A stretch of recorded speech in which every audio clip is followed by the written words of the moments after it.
kubitamo reg number. Ugiye kubitamo reg number hano amazina ndetse amazina y'ijya mbere n'ya kabiri bigomba guhita byuzuza. Uraza gutwara komeza hano nimara ugiza hano ushyiremo email wishyiremo bwa kabiri ukore submit profile nk'ibisanzwe utugera kuri poto yawe yo kuyirute.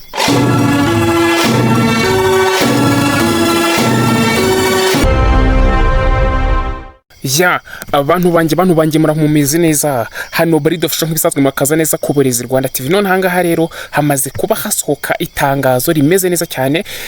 RP imaze kuba ishyira ahagaragara amakuru ameze neza, opportunity imeze neza kuri mwe mwese mushaka kwa applyinga muri Rwanda Polytechnic, mushaka gushyiraho Bachelor degree cyangwa se BTech, Bachelor of Technology muri IPRS cyangwa se Rwanda Polytechnic, haba Gishari, Tumba, Kigali, Kalongi, Huye, Musanze. Izo college zose n'izindi ntavuze ko ari college 8.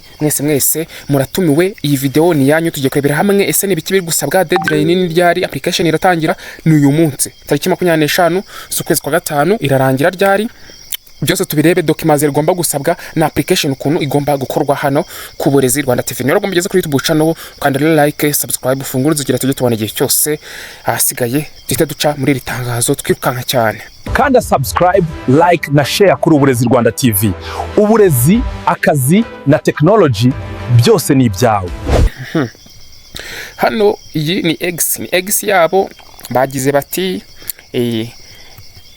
Rwanda Polytechnic invite Advanced Diploma holders to apply for Bachelor of Technology cyangwa se BTech programs for the academic year 2026-2027 that start in September. 23 programs available. 1 year grading pathway application are open from 25 May 20 June 2026. Apply online, link by Tanzania or simply scan the QR code. Okay. Uvuga ngo hano muri makeya baravuga ngo RP itumiye abanyeshuri bamaze kubona Advanced Diploma cyangwa se aba graduate inzubwe ejo bundi ko application ya BTech cyangwa se Bachelor of Technology yamaze kuba ifungura. Hari programu 23 ziri available. Ni umwaka umwe wo kongeraho gusa ugahita ubona BTech. Application iri open cyangwa se irafunguye kuva tariki 25 kugeza 2026. Link ngiyi hano bayitanze gusa namwe murayibona aho ngaho cyangwa se bo bicanga aze kwita anyandikira.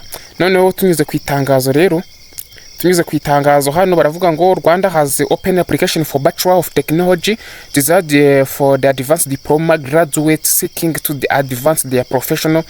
Ibyo ntago ari ngombwa cyane kuri umuntu abitindamo bwa turebe noneho ngo nizihe programs zirimo ziraboneka muri Bachelor of Technology. Harimo Agriculture Mechanization Technology, Crop Production, Food Technology, Irrigation and Drainage Technology, Horticulture Technology, Construction Technology, Geomatics Technology, Highway Technology, Renewable Energy Technology, Manufacturing Technology, Mechatronics Technology, Automobile Technology, Mining Technology, Wildlife and Landscape Management, Tourism Management, Animal Health, Quality Surveying, Water and Sanitation Technology, Electrical Technology, Electronic and Telecommunication Technology, Applied Forestry, Wood Technology and IT, Information Technology.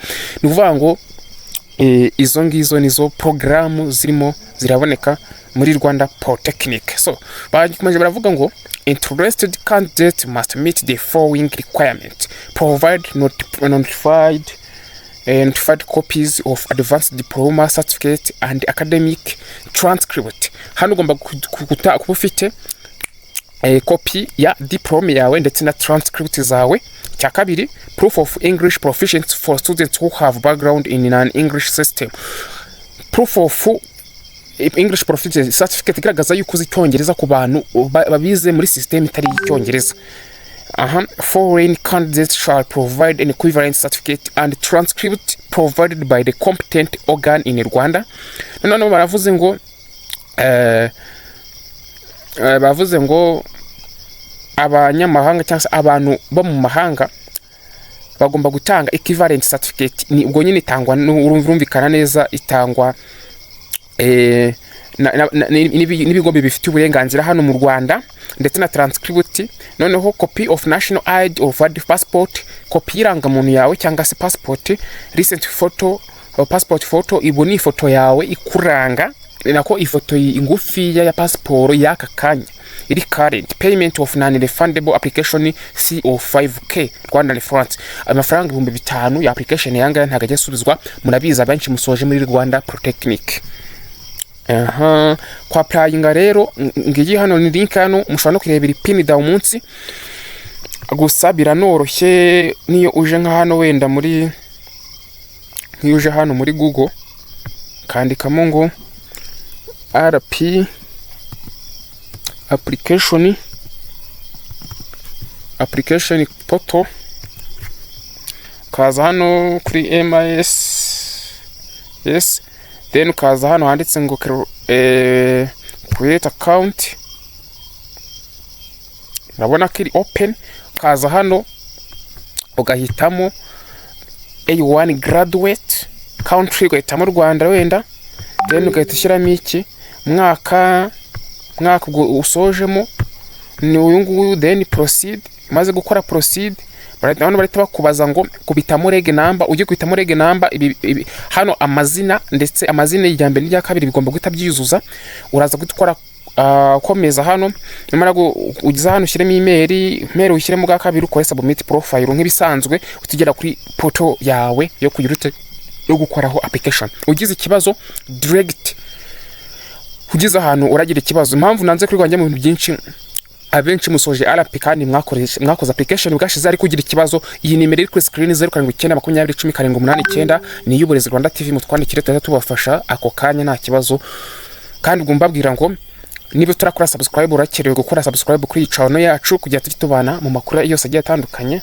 Ikindi like ni ya mbere, asigaye unasangiza abagenzi bawe aya makuru nkaya ngaya. Bye bye rero, God bless you, Imana ibarinde.